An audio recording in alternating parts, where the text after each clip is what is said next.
when you're creating these types of archinal faces or paintings, whatever, you know, everybody has a different ultimate goal. Some people don't take some of the people who are taking these classes are not art journalers. So, but when you're creating, I'm going to refer to it as a piece. How's that? Pieces like this, and you're using the markers in the way that we're going to use them, your fingers, your hands are going to get dirty.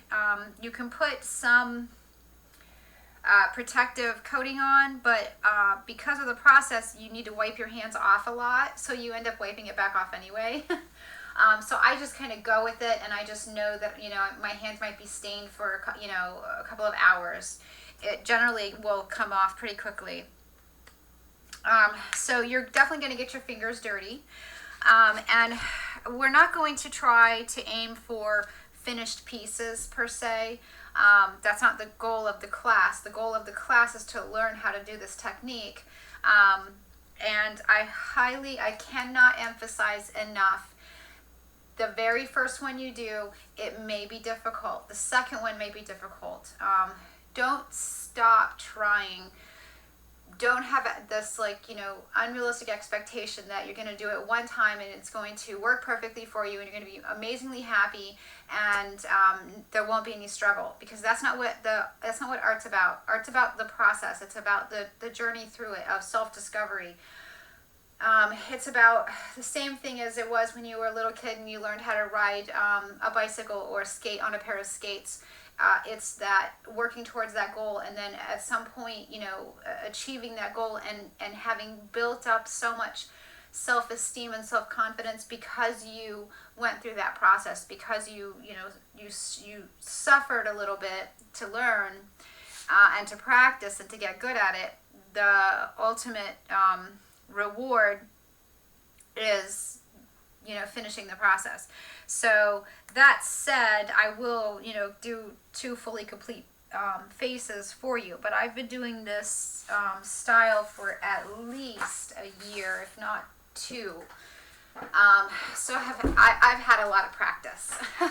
But really quickly before we start, let's just, you know, play a little bit with the markers themselves so that, you know, you can get a better idea. I'm very unbrand specific when I teach my classes, and there's a reason for that, because we don't all always have access to the exact same brands. And I know a lot of people really get hung up on getting a materials list, and they get hung up on, well, what brand did you use, what color did you use?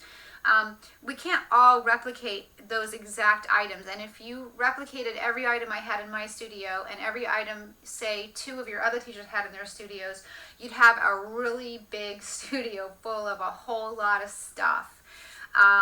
So because of that, I'm not very brand specific. I've shown you basically 3 brands of poster paint markers. So the PermaPake, the Uniposca, and the Sharpie. And then I've thrown this one in just for fun. So if you only had one of these brands, it would be absolutely perfectly good. You don't need them all. You don't need every color that someone has. You just need the ones that you enjoy using. I probably use, you know, 5 or 6 different ones, and that's it for the most part. So don't get hung up on having the specific one. They all kind of work the same. Now, that said, some are more transparent than others. Some colors tend to be more pigmented than others. So you really just need to play and experiment. Find the ones that you love and stick with them.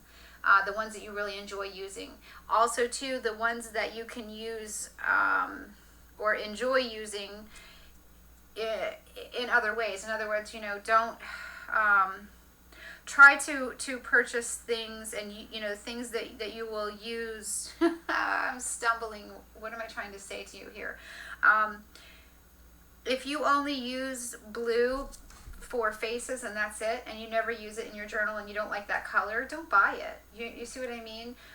However, if you absolutely love green and you love to write with the semi-opaque green, that's the PermaPake green, buy that one.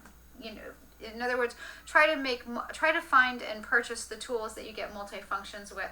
One of the ways that I do that, that I personally find very effective, is I always buy the same colors in everything. So this particular sort of fluorescent hot pink, I have this in acrylic paints, I have this in oil paints, watercolor, pens, markers, pastels, because spray inks, ink pads, I always buy the same colors over and over, and I probably have a handful of about 7, I'm guessing about 7 colors that are routinely my color palette always. That works really effectively for me because I know my tools are interchangeable that way, and I tend to use them more often because they all kind of work together.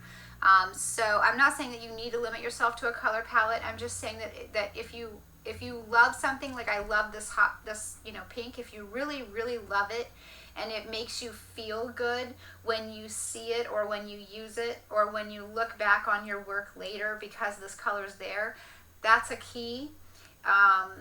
Or a red flag, or not a red flag, but that's like I'm having a hard time talking today. That's a good indicator that this is something that you might want to incorporate into your tools. Okay, enough of that. So basically, when you have acrylic paint is, and my spray inks are acrylic based as well. When you use acrylics, they're basically a polymer.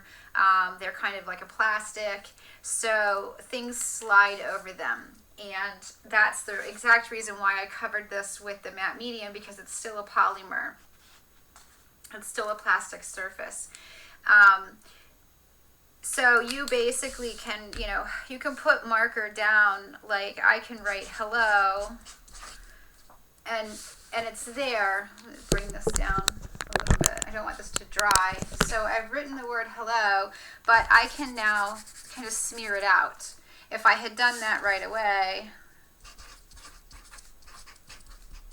I said hello beautiful. If I do that right away, I can completely smear the word out, and you can't really even tell that I wrote a word. That ability to smear it out like that, that is what we're going to use. And some colors smear a little better than others do. Some dry a little faster than others do. You kind of have to play, and you kind of have to get to know the medium, right? Then you also have the ability, because you're kind of smearing it, you have the ability to layer one color over the other, and you can even see that it lifted the blue, and it kind of created a bit of a green there because it blended them. So you can layer and you can blend with this. And then I have a really huge giant white water-based Sharpie, but I don't know what I did with it. I can't find it, and I wanted to go ahead and get the class recorded. So you can also layer white over it, and if it's really dry, it won't blend at all, or it'll just blend a little bit, but it kind of will pick up the color if it's a little bit damp. So this is a really awesome way. You use this similar to how you would gesso or white paint when you're painting, and you need to lighten an area back up. Well, that's what you can use the white for. You can also use the white, so say I need to kind of lighten all of this up, just make sure it's not blue-green on the end of it. You can then lighten an area or obliterate almost whatever was put down there. So you can imagine, if you think about it, and you think about making a face, painting one, you can begin to see how this can be very helpful. So like say you have rosy red cheeks on a girl and you need to lighten and soften them, this is how you would do that. And then say you wanted to blend it all a little bit. It's kind of dry. This marker is kind of dry. That's how you would do that. Now the reason I threw the white Faber-Castell Pitt pen, big brush Pitt pen in, is because it does exactly the same thing, but it's just a little bit less opaque. It's more, it's very similar to what happens with the white permapaque. The white permapaque is a lot faint. It goes on much more faint. The first time I tried it, I actually thought that my marker was dry, but my marker wasn't dry. It's just, it's a much thinner mix. So you can see how I put the two down there. So then if I put the white Pt pen down beside those two, you can see it's somewhere in between.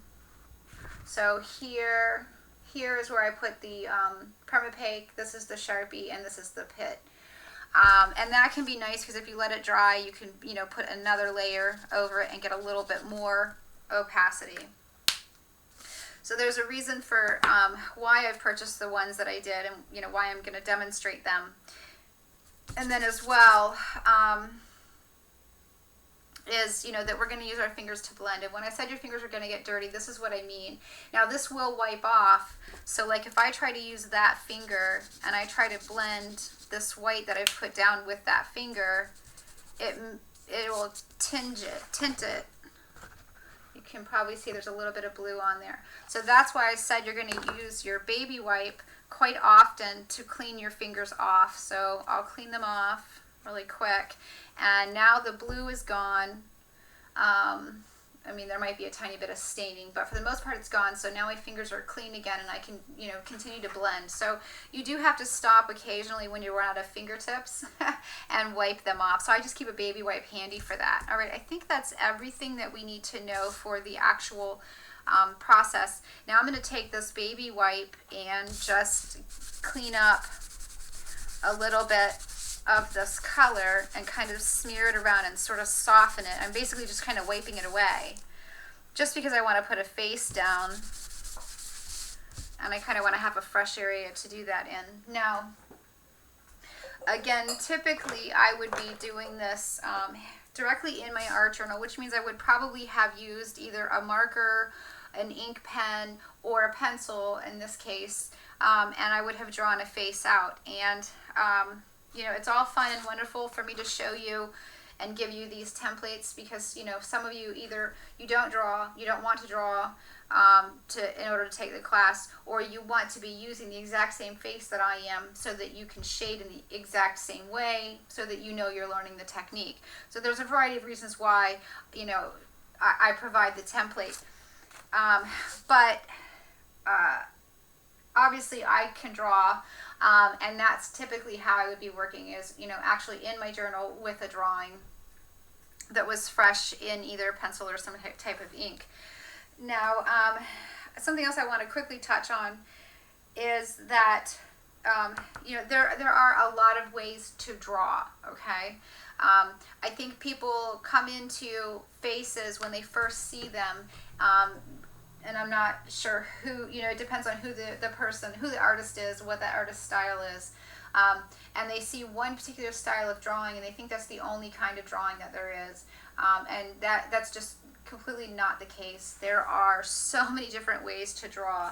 And when I drew this particular drawing, and this is a beautiful drawing, it's done based on an actual photo of a real life person. I have the photo sitting right there in front of me where I can pick it up and closely examine it. And I'm very careful about the marks that I make, even though, you know, you can see that it was done very quickly. I'm making quick, fast decisions. But I'm spending a lot more time on this drawing. I am shading, which is kind of blown out on purpose, but you can see a little bit of the shading here. I'm shading with pencil. I'm erasing lines and putting new lines in. You know, this is a time intensive. I probably have a couple hours into this drawing. Maybe not that long, but it's not a super quick, fast drawing. Then sometimes I draw with a photo still, a photo reference, so I'm still kind of aiming for at least a, you know, a semi-realistic face, but I'm not taking the time, I'm not erasing, I'm just going really, really fast and just trying to get sort of the essence of the person or the essence of the face without trying to make a photorealistic copy of it.